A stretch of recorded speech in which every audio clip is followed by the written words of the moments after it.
Hi, I'm Claudia from Over Here, Over There, the podcast across borders.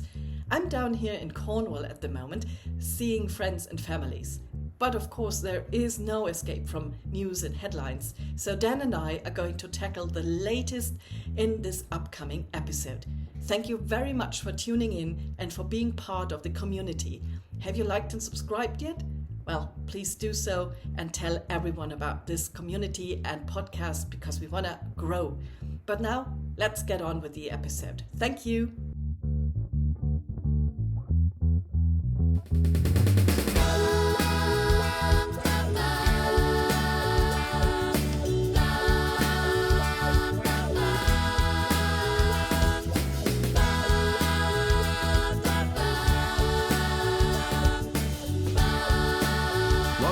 Over There, your podcast across borders. I'm Dan Harris. And I'm Claudia Koestler. And I am in Cheltenham, the Cotswolds, a lovely place that J.D. Vance visited earlier in the year and launched his presidential campaign for 2028. And Claudia, where are you? I'm currently also in the UK. I am in Cornwall. That background is not AI. It is the actual view from the place. I'm visiting friends and families down here in beautiful Cornwall. But, the news follow you everywhere. There is no escape, is there, Dan? I mean... No. Well, at least you're in the beautiful part of the world to hear that news. So are you, but Cheltenham and the Cotswolds. Wow. But, all the beauty in the world can't distract from what's going on politically. Yeah, and economically. Let's start, instead of starting with England, shall we just go to Germany? You've been in front of the news all day with your editing. What's the reaction? What do you see?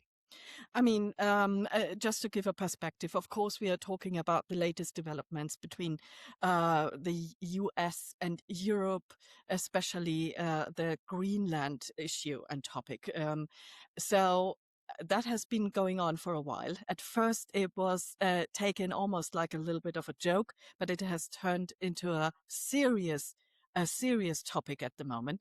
And everyone back in Europe is quite worried because, and that is one of the problems Europe still has, and that is that it is not a united front, presenting a united front. It has not one spokesperson, but there are many countries, and they are all trying to do their best to present a united front against threats like that. Because at the moment, as you probably, of course, know, Greenland is part of Denmark. Denmark is part of NATO, just as like the US and other European countries. So the try of Trump to either buy Greenland or take it by force, by military forces, would actually mean an attack within NATO countries. So the NATO treaty actually says if one member is attacked, all the others stand by and help out. So they present a united front. But it was never the topic discussed what happens if the attack is within the NATO. So that is a new threat that we are all experiencing. And the European leaders are trying to grapple the situation and get a hang of it, how to address that. Do they confront Trump? Because that sounds like he's bullying, Greenland, Denmark, NATO, the EU. So do they need to show a united front? Who's gonna be that person to speak out? And some of them have their own agenda. Of course, they all share the view that it is unprecedented and unheard of, and not a good move forward to have this imperialistic colonial approach of the US to get Greenland into their realm. But they are struggling how to respond. And that is something that needs to be addressed. So there are a lot of analysis going on why they haven't found this one voice, the one way forward to attack and, to address the Trump and to respond to that. They are all the way still backing up in Denmark and NATO. And also they are trying to determine, are they going forward with a more diplomatic way? Do they go forward and be very strongly opinionated about it? Can they actually afford that? Because we are still in Europe pretty much trying to be on a diplomatic course with the US. We are trying to be good partners. We want to have that bond that has proven so worthy and so peacefully over the last decades. We don't want to throw that out of the window, and our leaders don't want to throw that out of the window. But to make clear, this is not what the world needs right now, and Trump needs to respect treaties and agreements, and he needs to leave Greenland alone, basically. How do you actually tell him that? How strongly do you counter a bully? That's the question they are all grappling with. Here in the UK, we've got two things going on in particular. You have Keir Starmer taking that same line of trying to be as diplomatic as possible, watching his rhetoric, trying to be calm under pressure, and calm and carry on, as they say over here. Maybe believing there's some shred of the special relationship still in existence, which I never thought there was a special relationship. As soon as Trump was inaugurated back in January last year, a year ago, I don't think there was a chance that there was going to be a special relationship. I mean, even under Biden, the special relationship was strained, but certainly under Trump, and I don't expect a third state visit anytime soon being offered to Trump. But on the other hand, the liberal Democrat leader, Ed Davey, came out and said in no uncertain terms that we need to stand up as a country along with the EU forcefully and confront Trump. And I think that historically, if you stand up to a bully, call his bluff, see what happens. Because you've got two things going on. Obviously, as you mentioned, you got Greenland and his incursion or attempt incursion into Greenland, the takeover of that, and being threatened, extorted or threatened, however you want to look at it, with the tariffs. And so that is an act of a bully. And I have to admit, personally, as far as what would work more, I don't think the diplomatic side what Keir Starmer is doing has shown to prove anything useful. He's given him a state dinner that lasted probably about the after effects were worn off probably 2 or 3 days after the state dinner.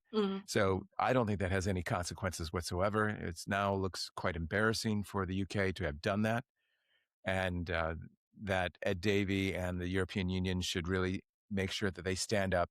And number one thing is believe in themselves, have confidence in what they're doing. And they're strong. They're a big market. Yes, they don't have the military might at present for that the Americans have, but let's hope it doesn't even get to that.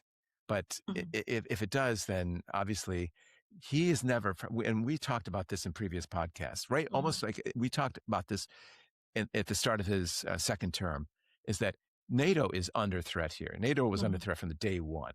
He is not going to be participating in NATO going forward. And so I think that the Europeans realize that they have to reformulate that. So, but I'll just say this and I'll just get it out of the way. Venezuela, Greenland, tariffs, all of this is a distraction from, we know, the Epstein files. He wants to take that off the news cycle, and he has, for this past several weeks because of all these actions. But it's in the background. It's not going to go away. But he's doing his tactic is play for time, because the time element here are the midterms. So to November. So he is probably going to do a string of events, as many as possible, leading up to the midterms. Because once the midterms happen, he'll probably lose the House, undoubtedly, maybe the Senate. That's 50-50 at best, but maybe. And so that'll curtail his power. But he'll still be president and he'll still be using whatever power he can muster, which is quite considerable, to do what he wants, but still it'll be limited. So there's a temporal element to all this as well that we've got to realize. So that's why there's this rush to do these things. It's just unthinkable, unconscionable to think that how we can invade a long-serving, long ally in Denmark and Greenland. But when you think about this, and there's other implications too here that we should talk about, because we can talk about one thing that sticks in my mind that Nancy Pelosi said in his first term is that she stood up at a meeting and pointed across the table and said to Trump, "Everything leads back to Putin with you." Dan, and we could talk about that. You're listening to Over Here, Over There with your hosts, Claudia Koestler and me, Dan Harris. We want to thank some of our partners and friends who help make this podcast possible. Tim and Catherine Mountain at Even Load Films and Productions, and Chris Davis at Christie Projects Web Design. Check out our website at overhereoverthere.org and our social media channels. Please don't forget to like, subscribe, smash that notification bell, and share this episode. We'd really appreciate it. Now back to our show. Absolutely, because one point that hasn't been talked much about is actually that if you think about a possible plan that he wants to get Greenland and make sure that he has the influence on this passageway between Greenland, Iceland, and the UK and all that. So by you cannot talk about the resources, you can talk about this passage, but what is happening now by the means he's doing that, by threatening NATO and a NATO member, actually, he is playing so much into the hands of Beijing and Moscow. I mean, fracturing and weakening NATO is the best news they can have over there in Russia and China. So it is either, a very stupid gamble when it comes to foreign policy to actually give those countries that are on the opposite side, something like weakening the ally bond that you have with NATO, or it is a distraction from what's going on within the US. And as you mentioned, maybe the Epstein files.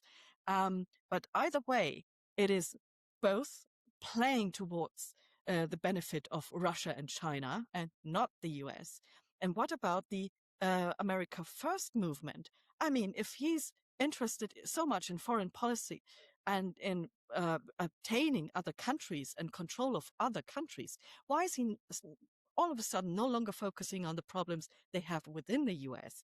So that leads also to the question if it's a distraction, isn't it? But will it backfire? Yeah. Because people will want to know by the end of this year, when it comes to the midterms and the elections, do they have more in their pockets? Have prices come down? Is the cost of living down?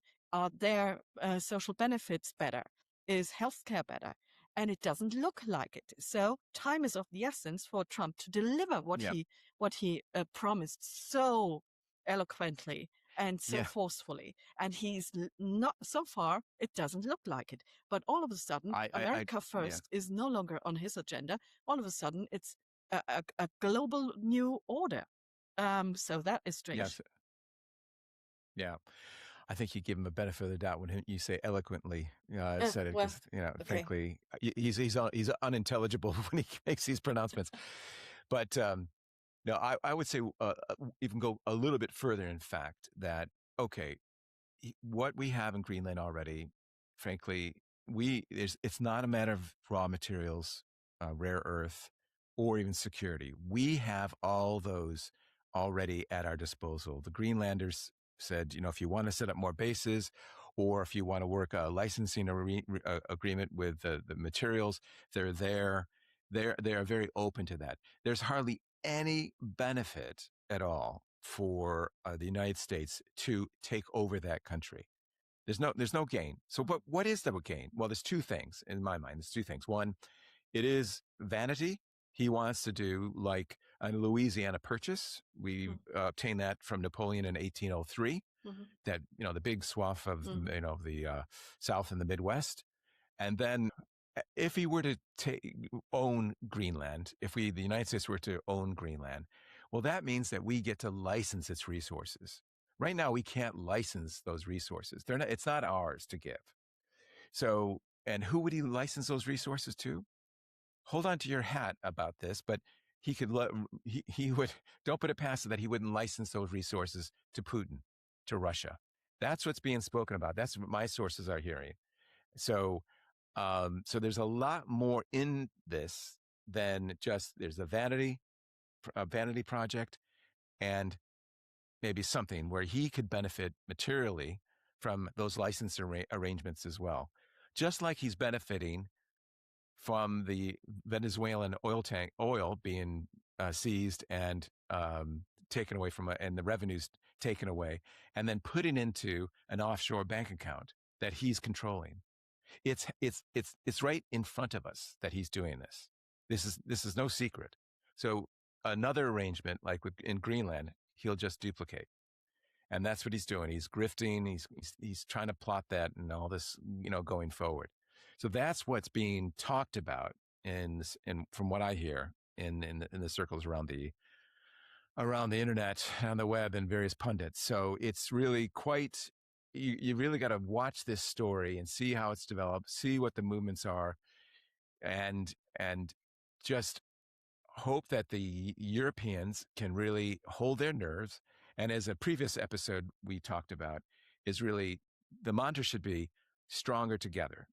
Yeah. Stay strong, stay united, as you mentioned at the start, and that will prove a really good defense. It might not be enough initially, but in the long run, I think it will help.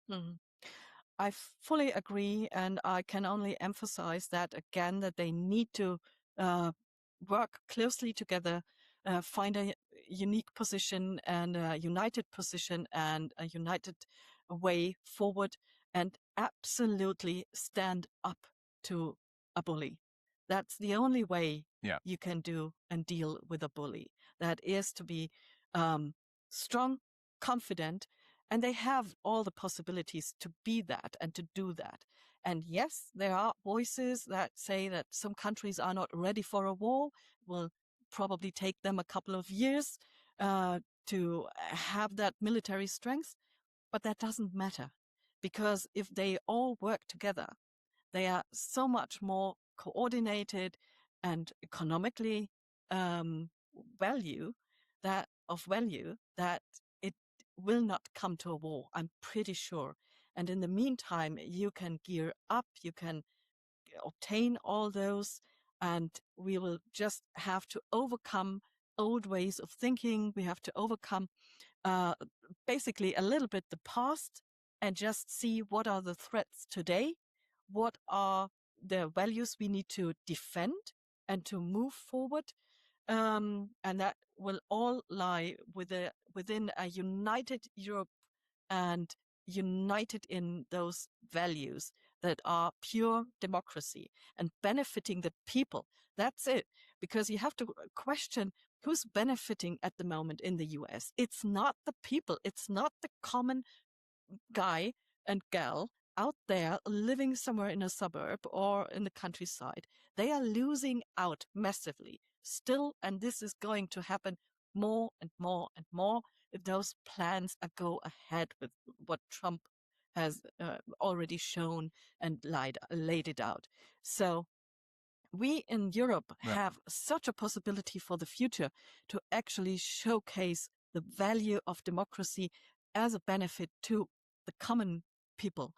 And we need to make sure that everyone knows the value they have already, and we need to preserve that and make it even better for the future.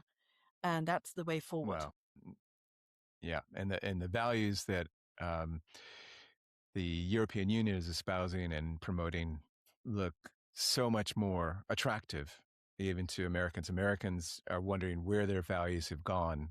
They're certainly not the admired country that they thought they were.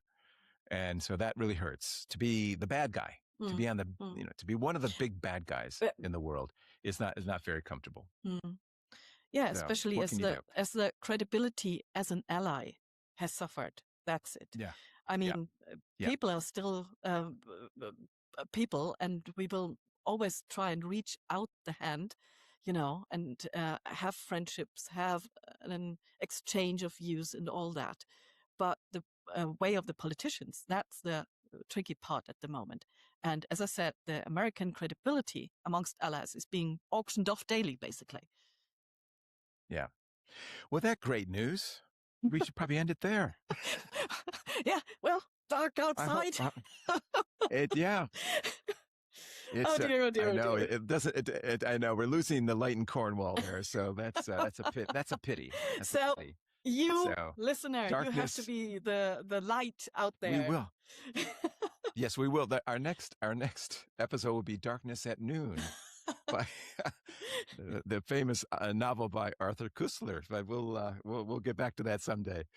But anyway, hang in there, everybody. Stay together.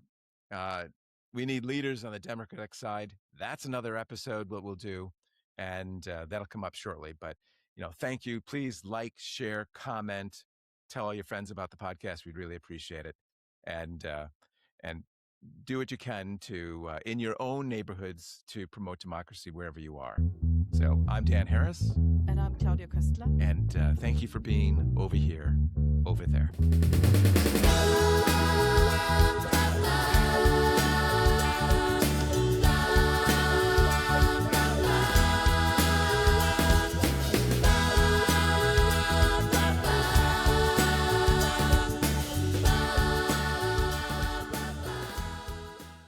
Well, that's a wrap for today's episode, but there is much more content out there, so please visit us at overhereoverthere.org, and please consider subscribing and supporting this podcast and channel so we can grow this community further, and thank you for being a part of it. Thank you. Cheers. Bye.